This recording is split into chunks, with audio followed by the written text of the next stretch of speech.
I woke up in a birthing sack, panicked and choking on amniotic fluid. I clawed at the fleshy walls, fighting with all my terrified strength to free myself. With a wet, ripping sound, I was dumped onto the muddy cobbles of the street below, twisting my ankle as I landed. Cold rain blasted my naked body clean of the sack's liquid. I tried and failed to get to my feet. The street was alien to me, an insane medley of architecture ranging from the modern to the prehistoric. The sky above boiled with storm clouds, illuminating my surroundings with non-stop flashes of lightning. A man walked up to me. His hair was matted with filth, and the rain streaked down his mismatched leather clothes. He said nothing, just watched me squirm on the floor. "Please," I gasped. "Help me." He answered by slamming a foot down on my face, breaking my jaw and making my vision reel. He moved onto my limbs, stamping and tugging until he heard my bones snap. Crippled, naked, and screaming, there was nothing I could do to defend myself when he started to eat me alive. My introduction to hell wasn't unusual. Very few people survive their first hour, let alone their first night. When they die, they go through the same thing again, emerging from a new birthing sack in another part of the city. Eventually, they learn to attack the first person they see, and, if they're lucky, they'll be able to kill that person. That's the one rule of hell. The strong take from the weak. Get used to the idea, and you might just make it through the afterlife. I'm going to give you a helping hand. Consider this your handbook to hell, a premiere on the inferno. Make no mistake, though, I'm not doing this out of the goodness of my heart. When you die, you'll owe me one. Don't worry about trying to find me. I guarantee we'll run into each other eventually. Eternity is a long fucking time, so it's a matter of when rather than if. Do as I tell you, and you'll have a better chance than most of avoiding my own nasty introduction to the pit. Welcome to hell. Some people swear they saw light at the end of the tunnel when they died. To my mind, those people either hallucinated or they're lying. Most of us just wake up in a birthing sack a few minutes after death. The buildings of hell are covered in the things, horrible yellow-brown pimples growing out of the brick. I've already mentioned that the first thing you need to do is claw your way out to get ready to fight. This is where the real bitch of the situation comes into play, since not everybody has the strength to break through their sack's flesh. You get the body you had just before you died, see? So let's say you were born a cripple, or maybe you died too young or too old. Tough shit. You're going to have a rough eternity drowning in birthing fluid over and over. If you manage to break free of your sack, don't waste time moping around, wondering what the fuck happened. Get on your feet and get ready to defend yourself. Chances are good that the first person who sees you will be hungry. There are no plants or animals in hell, so cannibalism is your only option if you don't fancy starving to death and having to start over. Aim to kill the first person you see. It might take a few tries. Most of hell's residents have been fighting for survival a lot longer than you. They might have armor made from tanned skin, scavenged metal, and bone. They'll almost certainly have a shiv, club, or axe. All of that will be useful to you if you can take it from them. The next thing to do is find shelter. It never stops raining in hell, and pneumonia is a shitty way to die. Luckily, you'll have a selection of buildings to choose from. Ever wanted to live in a rundown Victorian manor with half a roof and no furniture? How about an ancient Egyptian mud brick hovel? If people have built it, you can find a crumbling version of it in hell. Pick a building, kill any squatters you find, and move in. The best houses are the ones that come with a supply of scrap metal and timber. Not only are these good for making weapons with, they're also vital for getting drinkable water. I learned the hard way that hell's rain is teeming with disease. It has to be boiled before it's safe, so getting a fire and something to make a boil with is a necessity. So, we've killed our first man and found a home. Things are going well. Get that far, and you're going to want to hang on to what you have forever. But you won't. Something will kill you eventually, and you'll have to start over. My record is a year. If you want to beat that, you'll need to understand hell and its denizens. The damned. The people of hell can be grouped into two categories. The first, the fresh meat, are those who just climbed out of a birthing sack. It's kill or be killed when it comes to fresh meat, always has been. The newly birthed want clothing and tools and will kill to get hold of them. The second category, the residents, view fresh meat as a quick and easy supply of food, leather, and bone. Residents have an easier time of it for sure, and all of them will fight to retain their resident status for as long as they can. Make no mistake though, residents victimize each other just as much as they prey on the fresh meat. If you're a woman, for instance, well, you better get over any hang-up you have about rape. Women get raped in hell far more than men. It's just a fact. If you're not one of those bodybuilders or warrior women, do the smart thing and prostitute yourself for protection. Self-respect doesn't keep you breathing. Remember how you get the body you had just before you died? Well, that fact forms the core of hell society. The truth of the matter is, throughout history, it's usually been men who die in battle. That means that in hell, there are a lot of men with young, strong bodies fit for war. Don't like it? Tough. Those are the guys who call the shots. If you can't fight them, you better do as they tell you. If you live long enough and fight well enough, you might get invited into one of the resident tribes. These are groups of people who band together for the sake of safety in numbers. Believe me, being part of a group makes things a lot easier in hell. However, keep in mind that you're only part of the tribe for as long as you're a resident. Get yourself killed and it's back to being fresh meat. Tribes offer the closest thing to civilized society you'll find in hell. If you're part of a tribe, you have people on your side who probably won't kill you unless shit gets rough. Doesn't sound like much, but that's about as good as it gets. My own survival record was thanks to getting into a tribe. Life was good for a while there. We had about 50 soldiers and plenty of girls to fuck. Nobody could touch us, and the men abided by an honor code, so the usual fear of being stabbed in the back by your friends wasn't too much of an issue. I could have spent an eternity in reasonable comfort, but hell has ways of fucking over a good thing. Human flesh and boiled rainwater doesn't exactly make for a balanced diet, and sooner or later, even the strongest resident dies of malnutrition. I did well to last a year on it, though the last few months were agony. If I believed in God, I'd swear he designed hell in such a way that nobody stays on top of the food chain for long. The city in the wasteland. Most of the damned live in Dis, the city of hell. That's where all the fresh meat is born, and considering the size of the place, coupled with the short life expectancy, a lot of people will spend eternity without ever setting foot outside of Dis. Take my advice, do not leave the city. Things are rough on the streets, that's true, but trust me when I say it gets a whole lot worse if you try to leave. Dis is surrounded by a wasteland called Gehenna. At first glance, it doesn't look like much, just an empty expanse of gray stretching out into infinity. Sometimes the damned lose that fire in the belly, the will to survive, and set off wandering into Gehenna. Most of them never come back. I made the walk myself, once, a long time ago. I don't care how hard you think you are. Spend enough time in hell, and it starts to break you down. I'm not going to sit here and tell you that I'm a good person who never deserved this. Nobody can say that and not be a liar. I'm not evil, though, or rather, I wasn't. Not until I got to hell. You murder, rape, and torture because you know they'd do the same to you. You are murdered, raped, and tortured because they know you'll do the same to them. Give it long enough, and you just don't want to face it anymore. That's when you take the walk into Gehenna. The first couple of miles I walked were nothing special. The rain stopped for a while, the sludge beneath my feet giving way to gray ash, and I caught my first glimpse of hell's sky beyond the clouds.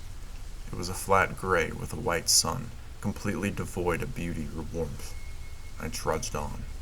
While walking through Gehenna, I lost any urge to eat, drink, or sleep. My body started to waste away, but I didn't care. Even when my skin started to peel away and my bones were exposed, I didn't care. The further I walked, the hollower I became in mind, body, and soul. I don't know what would have happened if I kept going. Frankly, I don't want to know. Some part of me still wanted to live, so I turned back. I'd walked for days, maybe weeks, yet when I turned around, Dis was only a few steps away. I stepped back into the city and my body finally fell apart. When I emerged from my birthing sack, I swore never to step foot into Gehenna again. Escaping from hell. There are ways to leave hell. That should be obvious, otherwise I wouldn't be talking to you, would I? Sometimes the living gets it into their heads that they want to talk to the dead. They get their crystals, incense, and spirit boards in the hopes of reaching their loved ones. Most do nothing more than trick themselves into thinking they've made contact. They smile or cry, convinced their beloved granny is playing the harp on a cloud somewhere before getting on with their lives. A few have the skill to actually reach us, though. They can open a gate between hell and the world of the living that we perceive as a pillar of fire stretching down from the clouds. As soon as one of those pillars shows up, the damned scramble to be the first to get to it. You haven't seen the true nature of man until you've watched thousands of the damned swarming over each other, kicking, biting, and clawing to be the one who escapes. Contacting the dead always results in a bloodbath. Even the most civilized tribes fall apart the instant it becomes clear that only one of them can leave. I've left hell twice now, left my body behind and ridden that pillar of fire up into the clouds. Some people believe that you can be possessed by demons. Let me tell you something, demons aren't real. What the living see as demonic possession is just one of the damned testing out their new body. Let's face it, if you fought your way through hell to get back to the world of the living, you're not going to be on your best behavior for long. Sooner or later, we take things too far. The host dies or the family caves and recruits an exorcist, then we're fresh out of the birthing sack and on the streets again. I'm going to go now. When you get to hell, remember my advice and that you owe me one. Maybe we can form a tribe someday. For the time being, though, I want to see what my new body can do. By now you should have a good idea of what you can expect from hell. You know to kill the first person you see when you fight your way out of the birthing sack. You know to find clothing, tools, and shelter. You know that no matter what you do, how well you do, someday it's back to being fresh meat. Dis is the biggest city you can imagine. Tribes fight and die for territory, and taking a wrong turn is a fucking death sentence. You'll get a feel for where you should and shouldn't go eventually. Develop the kind of street smarts you need to stay a resident for more than a day. Even so, there are places in Dis that you should know about. Let's do a little sightseeing tour of hell. Maybe the advance warning will do you some good. Skin Street. Allow me to tell you about the first time I saw Skin Street. I dropped out of a birthing sack onto the road, stood straight back up, and got myself ready to fight. Nobody was there. Not one single person was out on the street that stretched for miles in either direction. I relaxed a little and took a look around. Most of the streets in Dis are a labyrinthine network of buildings. You spend most of your stay in hell paranoid that, just around the next corner, there's someone ready to beat you down. Skin Street isn't like that. It's a single straight line with only the rain and the darkness to hamper visibility. I felt more vulnerable there than I have in any other part of Dis. You ever walked into a wide, empty space and suddenly felt exposed? Yeah, imagine also being naked, unarmed, and in hell. Still, I knew what I was supposed to do. The first step was to find some clothing. That's when I learned how Skin Street got its name. Every building, every busted streetlight and gas lamp was decorated with flayed skin. I'd been in hell long enough by that point to not be too freaked out, but I'd be lying if I said it didn't affect me. In a fucked up kind of way, it reminded me of Christmas, you know? People hanging wreaths and lights from their houses, that sort of thing. I remember the time I'd spent with my family, with my kids on Christmas morning. Feeling like that gets you killed. I pushed them back down and pulled some scrap from the nearest building. If somebody was going to leave clothing material lying about, I may as well take it, right? I didn't know it at the time, but every step I took on Skin Street was being watched. When the attack came, I didn't even get a glimpse of the guy. Bang! my skull fractured from an expert swing of a club. Whoever hit me went for my eyes the second I hit the floor, stuck his fingers right into my sockets. I was blinded and crying like a baby when he started to peel away my skin. Here's the thing, some people are fucked up, even by hell standards. The loners, serial killers, stalkers, and psychos all make their way to Skin Street in the end. Most of the damned use the whole body of a kill, but the Skin Street people like to take trophies. They leave their ornaments out as bait for the ignorant, skulking in the shadows and waiting for the best moment to ambush. If you find yourself on Skin Street, you're going to have to think fast. Forget clothing, just grab a rock, piece of wood, or anything else you can use as a weapon. Stay out of the shadows, keep checking behind you, and get out of there as quickly as you can. Perdition Farms. You're going to be chased in hell. That's unavoidable. At some point, you'll stumble into somebody bigger than you, and you'll find yourself outnumbered. Forget about a fair fight. If somebody can take you down without you fighting back, you bet that's what they'll do. It's easy to lose focus when you're running for your life. You can forget to pay attention to your surroundings. That, my friend, is a big mistake. The outskirts of Perdition Farms are littered with billboards. They promise free food and safety to anybody fucking stupid enough to believe them. The tribes that fight over that particular territory like to herd people off the streets and into the industrial complex they call home. The good news is that those tribes won't kill you. The bad news is that they're big fans of taking people alive. They've got a project, you see. Been working on it for as long as I can remember. I couldn't tell you who originally decided that hell should have organized food production, only that the idea stuck, and that over the years, countless tribes have taken it upon themselves to try and make that dream a reality. Get yourself captured by them, and you can look forward to a bit of slave labor. For the most part, the Perdition Farms tribes try to make use of the birthing pods as a source of food. They force their slaves to harvest them from the walls, grind them up in industrial vats, mix them with blood, body parts, rainwater, and anything else that they can conceivably make a broth. The life of a slave is short, brutal, and disgusting, particularly when those slaves are then used as guinea pigs for the latest concoction. You see, amniotic fluid can be drunk if you're desperate, though drinking too much is guaranteed to make you empty your stomach from every available orifice. The flesh of the sacs is a different matter, though. I couldn't tell you exactly what the birthing sacs are. Some people say they are actual flesh, while others swear they're more like a fungus. What I do know is that they repair themselves over time. Eat some of their flesh, and over the next few days, you'll grow a new birthing sac inside you. It's a small mercy that you won't live long enough to see it break through your skin. You'll be dead shortly after your stomach bursts. If you're lucky, your days as a slave will end when the tribe decides they want some real meat. They're not stupid enough to test their broth themselves, not when there's no shortage of slaves in hell. Look, I can't force you to stay out of Perdition Farms. I can only offer advice. In my opinion, if you think you're being herded there, it's better to take whatever's to hand and cut your own throat. I'd take fresh meat status 100 times before spending another day on the farms. The Boneyard.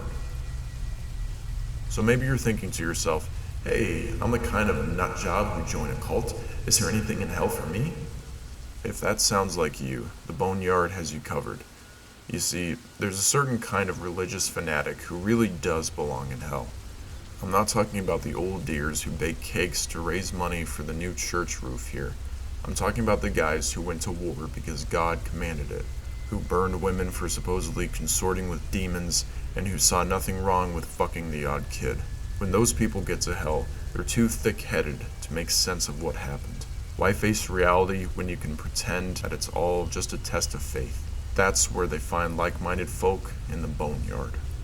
I'm told at one time the Boneyard was a cathedral surrounded by a cemetery that stretched from horizon to horizon. Maybe that's true, I don't know. These days, it's a shanty town of temples and churches built from materials scavenged from the streets.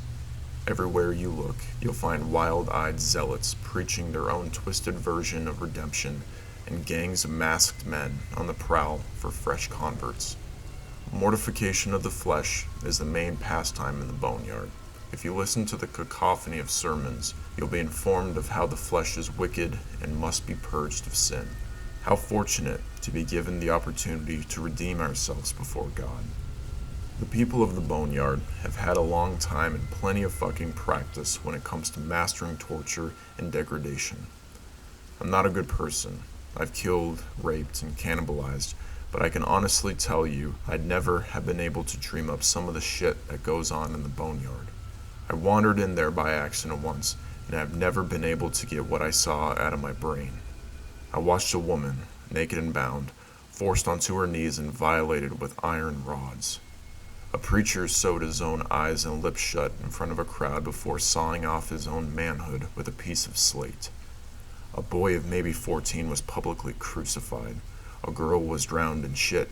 An older man had sharpened flint pushed under his fingernails. I could list off 100 other atrocities done in the name of redemption. Stay away from the boneyard. The people there decided that hell just isn't hellish enough for their liking. Forget about redemption. Forget about God. The only way out of hell is by riding a pillar of fire and taking over a living body. Focus on that if you want to escape. The damned can't offer you salvation. The damned only offer pain. I have to leave you soon. If I'm to make the most of my life on Earth, I'm afraid I'm going to have to skip town. While I've had plenty to keep myself entertained, this body just isn't suitable for a run-in with the police. It's only a matter of time until some nosy neighbor thinks to pick up the phone. With the humidity over the last few days, Mommy and Daddy are getting pretty ripe. Here's something you have to understand. Hell is a big place. I've given you fair warning about a few of the locations I myself have run into, and that will have to do. Even if I wrote a library's worth of novels solely dedicated to mapping out the distinct locations within this, I still couldn't tell you everything about the city. What I can do is give you a bit of information about some of the damned. The Slaughter Man. Take a moment to think about all the celebrities you know. How many of them do you reckon would do well in this? Not many, I'd wager. Perhaps none. Fame and fortune on Earth doesn't count for shit when you're dead. Very few people are strong enough, mean enough, and downright psychotic enough to earn a reputation in hell. Those few who have what it takes are people you never want to meet.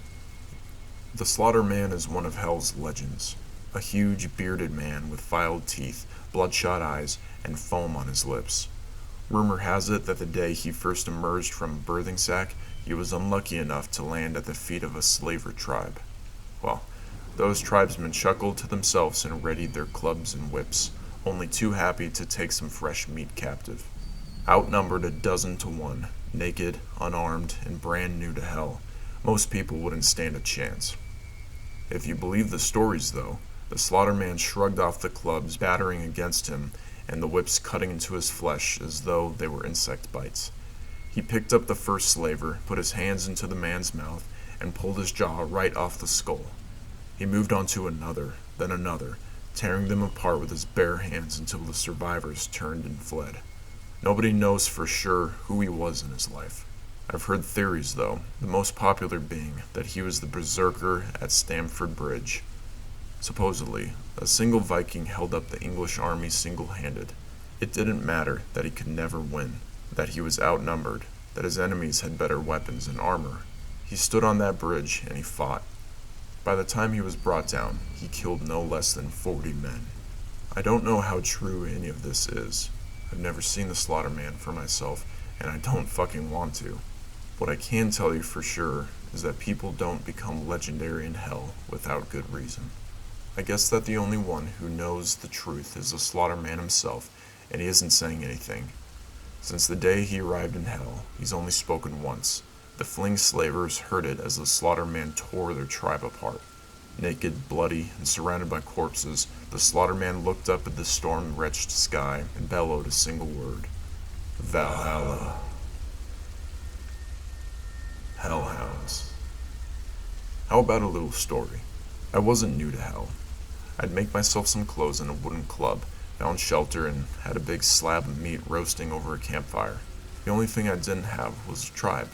The area I'd been birthed in seemed slummy, even for Dis. All half-collapsed hovels and mud huts. Iron was scarce, barely enough to make myself a water bowl. All in all, not a good spot for a tribe. My plan was simple enough. I'd have a decent meal, guard myself a shiv or two in case I lost my club, then find somewhere more or less dry to sleep. After that, I'd set off to look for a tribe. Even the mildest tribal initiations result in a few scars and a broken nose, so I wanted to be as well rested as I could.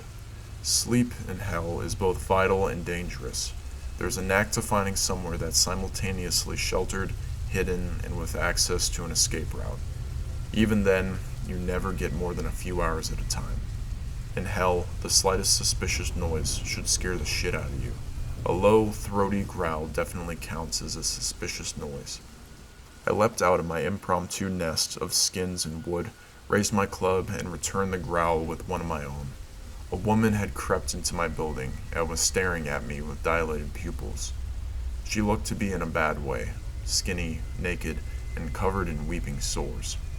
Her lips peeled back to reveal broken and jagged teeth. It took me all of a second to size her up.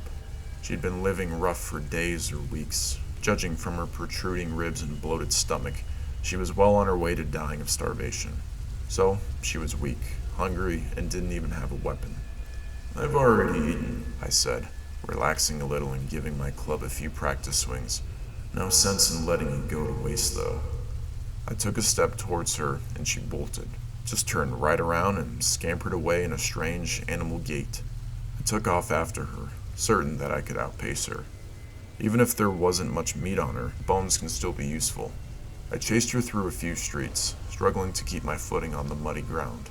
When I finally got close enough to swing my club, she stopped dead. The suddenness of it caught me off guard and I tripped over her, losing my club as I fell. She howled in a triumph, a sound that was echoed by a dozen other throats.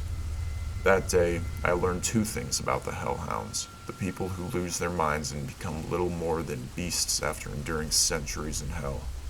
Firstly, they have the necessary animal cunning to hunt as a pack. Secondly, human teeth and fingernails are perfectly capable of ripping flesh off the bone. The surgeons. Modern doctors rarely thrive in hell. Academia and reliance on technology don't leave you in the best state to endure the endless violence and brutality. There are exceptions, though. The people who learn to sew their friends back together amid the machine gun fire of the Somme. Shamans, witch doctors, and holy men who endured famine and warfare. Survivalists who knew how to cauterize their own wounds in the middle of a forest. Those are some of the people who might just be strong enough to ply their trade to the damned. After all, working knowledge of basic medicine is just one of those things that's beyond a lot of the meatheads roaming Dis. Most of hell's surgeons find a tribe as soon as they're able. Their tools might be crude, but they soon learn to make do. Flint, slate, and shards of glass serve as their scalpels. They make thread from human hair and needles from slivers of iron. Whenever a member of the tribe has an infected sore, a surgeon will be the one to drain the pus. A tribal surgeon could well save your life, but they'll do it without anesthesia. Then there are the freelance surgeons, the people who try to go at it alone.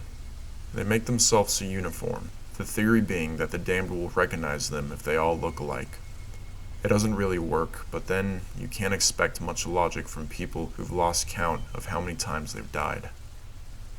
For one thing, fashions change over time. I'm told that freelancers wore headdresses and bone necklaces at one point. The current trend is to mimic Venetian plague doctors by donning a beaked mask and wearing a long coat of fire-blackened skin. Freelancers are rare. Very rare, in fact. You'll see thousands of the damned for every freelance surgeon you come across. When you do come across one, be fucking careful. Firstly, surgeons don't get a free pass in hell.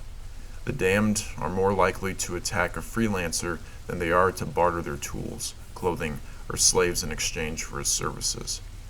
You can't be certain if the man in the bird mask and black coat is really a surgeon or somebody who murdered a surgeon and took his clothes. Perhaps they make the outfits themselves in order to draw the weak and the wounded close. advertising doesn't always work as intended in this. If a freelancer turns out to be genuine, that doesn't give you an excuse to drop your guard. Freelance surgeons aren't usually the most stable people. Put another way, freelancers are usually sadistic fucking psychopaths. Sure, they might stitch you back together and send you on your way. They might also decide it would be more interesting if they stitched you to someone else. They might think paying an arm and a leg for their service should be taken literally. They might turn out to be some wannabe serial killer who's yet to find their way to Skin Street. For each freelancer trying to do a tough job in a tougher place, there are a dozen or so Mengeles who want to try their toys on somebody too injured to fight back. Stick with your tribe's surgeon if they're lucky enough to have one. Failing that, learn to patch up your own wounds. Trust me, if you're able to read, you've already got the intellectual advantage over a lot of Hell's residents. Universal education is pretty recent. Freelancers aren't worth the risk. Cambions. I'll be honest with you here. I don't know if cambions actually exist. What I'm going to tell you is something that somebody else told me. It's up to you to decide if it's true or not. Personally, I really fucking hope it isn't. People rape one another in hell. It happens a lot. If you're not strong enough, it'll happen a lot to you. The good news for the ladies out there is that the damned men fire blanks. You'll almost never be impregnated. I say almost never because, if you believe the stories, there's an incredibly slim chance that a couple of those little swimmers will be awake and looking for an egg. Just to put this into perspective, we're talking conjoined twins level of unlikeliness here, and that's just conception. The chances of a pregnant woman surviving the full 9 months in hell are probably conjoined triplets levels of unlikeliness. You're talking about a perfect storm of beating the odds here, but this is eternity. A monkey randomly mashing keys on a typewriter will eventually produce the complete works of Shakespeare if it goes on for an eternity. The result of that perfect storm, of those monkeys with their typewriters, is a cambion, a child conceived and born in hell. I'm not saying they exist, okay? I'm saying I've met somebody who swears it's true and that he's seen a cambion for himself.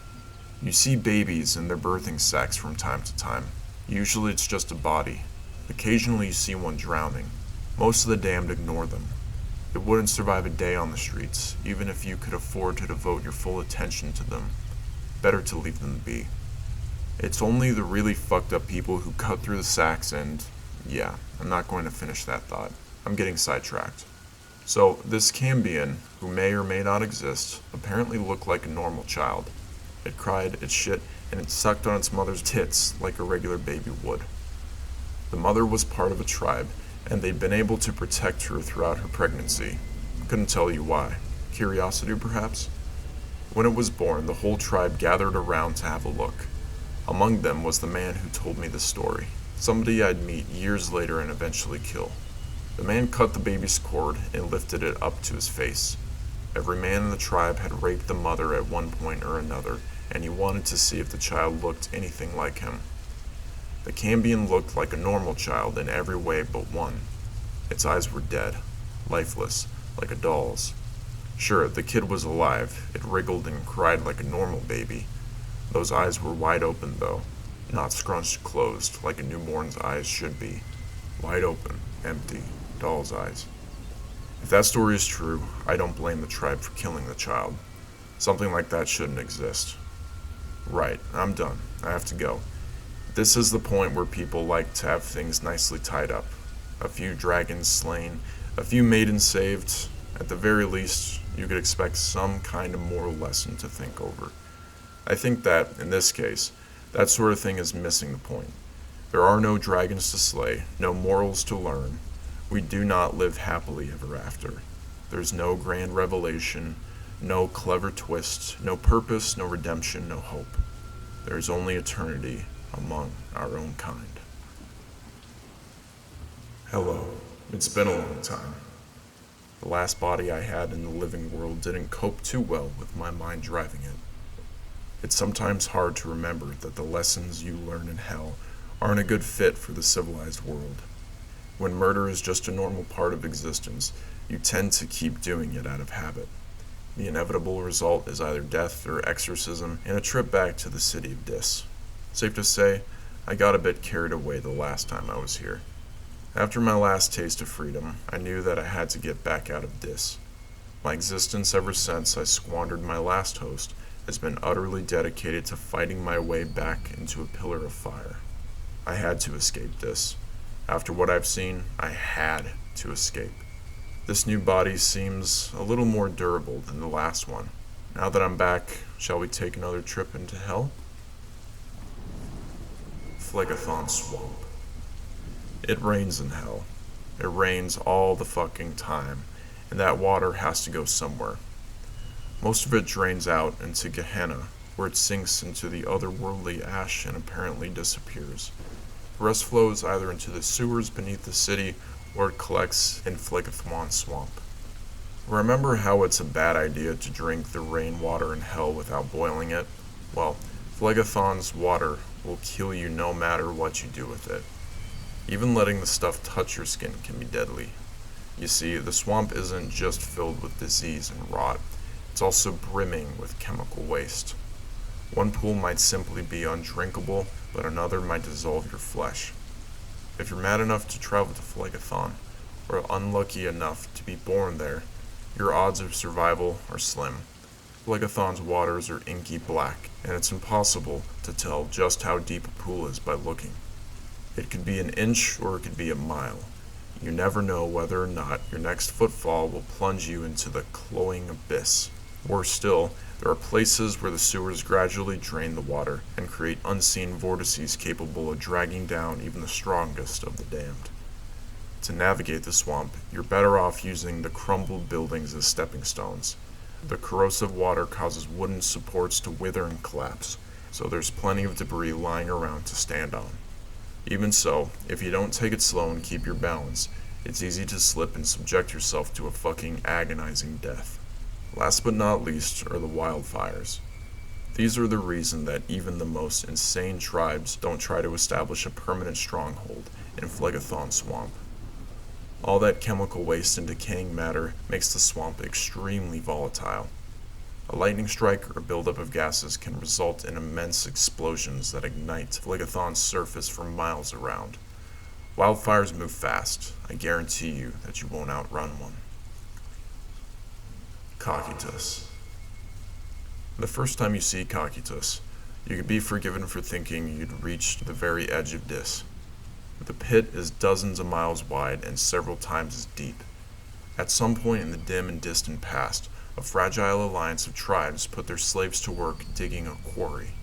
Why they did this is lost to time, but many believe it was an attempt to escape Dis. Perhaps those tribes hoped that, if they dug far enough, they'd eventually tunnel their way out of hell. In my view, the more likely answer is that the tribes were looking for resources. If that's true, then the excavation was a success. Miles below the surface, beneath the rock and dirt, there are caverns filled with veins of iron and copper. So far underground and sheltered from the relentless fucking rain, it's far easier to create a fire hot enough to smelt ore. The value of such a position wasn't lost on the tribes, and the alliance soon showed just how brittle it was. After a short but savage burst of treachery, the initial settlers of Cocytus all but wiped themselves out. Since then, the pit has been settled and mined countless times. Coordinated efforts from various tribes have transformed the quarry into an abyss. So far, these alliances have always been broken sooner or later. Cocytus has many paths into the depths, and the lower you go, the more labyrinthine the pit becomes. The sprawling caverns shelter entire shanty towns and crude smelting facilities. Some are abandoned, others have been lost to cave-ins. Yet there are still plenty of tribes who fight, join forces, and betray one another over the precious ore veins. By this time, you have to go pretty fucking deep to find an untapped vein, and this is where Cocytus becomes truly deadly. Anybody who thought they might be able to tunnel out of hell would be sorely disappointed once they learn what lies in the depths. In all these years, after digging for so many miles, not one person has run into some magical portal leading out of this. They also haven't run into magma, for that matter. Instead, the deeper you go, the colder Cocytus becomes. I've never been to the very bottom myself. I'm told that down there, the air is cold enough to freeze your blood and shatter your skin. Maybe that's true. I could certainly believe it. On the rare occasion I've been to Cocytus, I've always had to turn back once the walls become more ice than rock, and the narrow walkways became a death trap. If you have the numbers to do it, Cocytus is still a valuable place to settle. Just remember that when hunger, cold, and greed are your constant companions, none of the damned can be trusted. The Pale Witch. I've told you about the Slaughter Man previously, but Hell has other legendary figures, each with their own sobriquets. The Ripper, the Grim Doctor, the Tyrant, and many more. So far, I've only encountered one of these figures.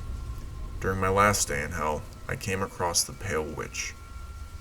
As is always the case with legends, the truth about the Pale Witch tends to get lost amid the superstition. I've heard plenty of theories as to what she is. The Pale Witch is a Striga who has the power of the evil eye. The Pale Witch is a Gorgon whose gaze turns her victims to stone. The Pale Witch is a succubus who entraps the minds of those she wishes to consume. All of that is bullshit. I've seen the Pale Witch, and I know the truth about her. When I first saw her, I didn't realize who I was looking at. She was naked and locked in combat with an armed resident, so I just took her for fresh meat. Here's a tip for you. If you see a resident fighting fresh meat, kill both of them while they're distracted. I planned to do exactly that, but something about the fight seemed off. Residents usually have the upper hand in a fight against fresh meat, and this particular bout definitely seemed to be as one-sided as it gets. She was naked, whereas he was clad in leather and bone. She was unarmed, whereas he had a club. She was wayfish, whereas he was huge. Despite him having the advantage, the resident was clearly terrified of her. The rules of Hell dictated that he should have cracked her skull, taken her skin, and eaten her flesh, but that just wasn't happening. He was uncoordinated and apparently desperate to escape. Every swing he took was clumsy, and the blows he did manage to land on her didn't seem to have an effect. I could only stare as this naked, vulnerable woman took the resident's club from his unresisting hand and swung it at his knee. I'm accustomed to the sound of bone breaking by now, but this time the noise caught me off guard. How the fuck was this happening? She brought the club down on the other knee, then his elbow, then his ankles, then his shoulders. She left him broken and screaming on the floor. She could have finished him off with a blow to the head, stolen his clothing, and taken her rightful place as a resident. That's how Hell works. Those are the rules I've learned through bloody trial and error. That isn't what happened, though. Rather than kill him, she sat down beside him in the mud and took his hand in hers. I actually thought she was going to console him, until she started breaking his fingers, one by one. She snapped the fingers on both of his hands with a calmness that made no sense to me. Torture is common in Hell, but there's always a purpose behind it. The people in Skin Street do it out of Satan, and the people in the Boneyard do it for their insane purification rituals. This woman did it without emotion and without reason. I honestly don't know if she even understood that she was hurting him. I don't think her mind works the same way as ours. Eventually, the resident lost consciousness. A man can only take so much pain before the shock gets to him. Surely now she'd be satisfied. Surely she'd take his clothes and restore Hell's order. No. She stood up, tilted her head slightly, and uttered a noise for the first time. It wasn't a victory cry, nor was it even a sigh of relief. Instead, the sound she made was nothing more than a faintly bemused, It was as if she couldn't comprehend why her plaything had stopped moving. She stood up and stepped away from him, apparently content to leave him alone, unconscious and crippled on the ground. She kept his club but didn't take his clothing. The cold and rain didn't seem to bother her. Then she looked at me.